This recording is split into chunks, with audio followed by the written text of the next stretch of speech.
நபிஸல்லாஹு தெளிவாக சொன்னாங்க, லா துக்பல் ஸலாத்தும் பிகைரி துஹூர் வலா ஸதகத்தும் மின் குலூல். அல்லாஹ் சுத்தமின்றி தொழுகை அல்லாஹ் ஏற்க மாட்டான்.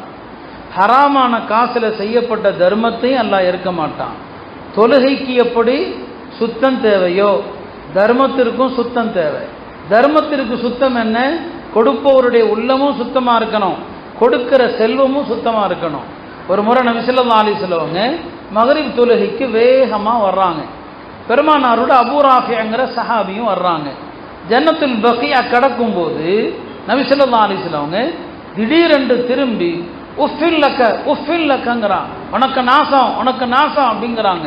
கூட வந்து அபூ ராஃபி பயந்துறான். யார சொல்லலாம், என்ன பார்த்து சொல்றீங்களா நாசம் நாசம்னு சொல்லி? இல்லைப்பா உன்னை பார்த்து நான் சொல்லலை. உடனே அவன் கேட்குறாங்க, யார சொல்லலாம் ஏதாவது நடந்துச்சா, ஏன் கோபத்தில் திடீர்னு நாசம் நாசங்கிறீங்க?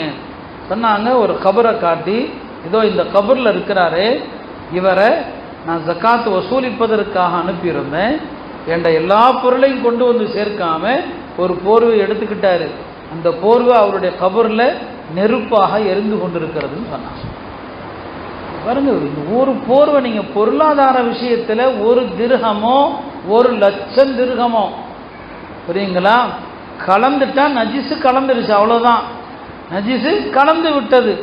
அந்த செல்வத்தை கொண்டு நீங்கள் என்ன செஞ்சாலும் ஏற்றுக்கொள்ளப்படாது.